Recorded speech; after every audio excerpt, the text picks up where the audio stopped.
الرحمن الرحیم۔ حدیث مبارک صحیح مسلم۔ رسول صلی اللہ علیہ وآلہ وسلم نے فرمایا، حضرت معاذ رضی اللہ تعالیٰ عنہ کو کیا کہا؟ حضرت ابن عباس رضی اللہ تعالیٰ عنہ سے روایت ہے کہ رسول صلی اللہ علیہ وآلہ وسلم نے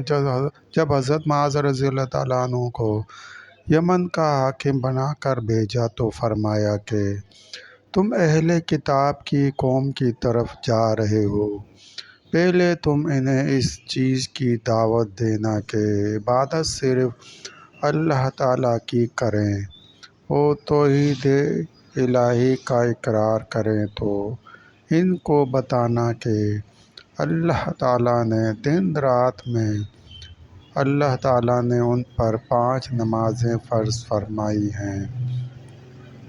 اگر وہ اس کی بھی تعمیل کرنے لگیں تو ان کو بتانا کہ اللہ تعالیٰ نے ان پر زکوٰۃ فرض کی ہے، جو دولت مندوں سے لے کر انہی کے محتاجوں کو دی جائے گی۔ اب اگر وہ یہ بات بھی مان لیں تو زکوٰۃ ان سے وصول کرنا مگر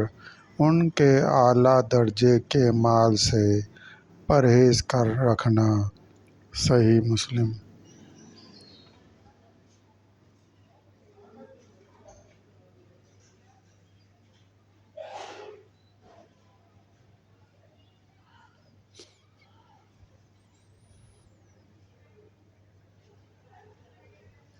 ایسے لوگوں سے قتال جہاد کا حکم،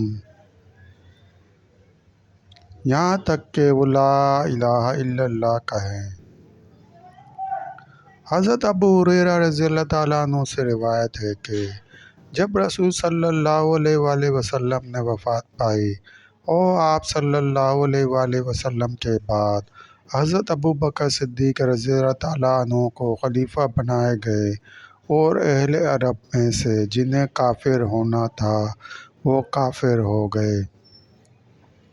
حضرت ابو بکر صدیق رضی اللہ تعالیٰ عنہ نے ان کے خلاف اعلان جنگ کیا تو حضرت عمر فاروق رضی اللہ تعالیٰ عنہ نے حضرت ابو بکر صدیق رضی اللہ تعالیٰ عنہ سے عرض کیا کہ آپ رضی اللہ تعالیٰ ان لوگوں سے کس طرح جنگ کرتے ہیں، جبکہ رسول صلی اللہ علیہ وآلہ وسلم نے فرما دیا تھا کہ مجھے لوگوں سے لڑنے کا حکم اس وقت تک ہوا ہے کہ وہ لا الہ الا اللہ کے قائل ہو جائیں، بس جو شخص لا الہ الا اللہ کا قائل ہو جائے گا وہ مجھ سے اپنا جان و مال بچا لے گا۔ ہاں، حق پر ضرور اس کے جان و مال سے تعرض کیا جائے گا، باقی اس کا حساب اللہ تعالیٰ پر ہے۔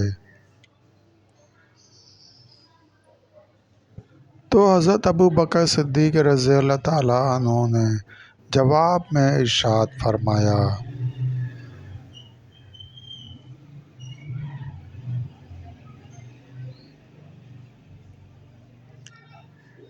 اللہ کی قسم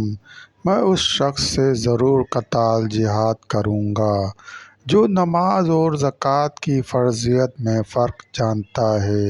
کیونکہ جس طرح نماز جسم کا حصہ ہے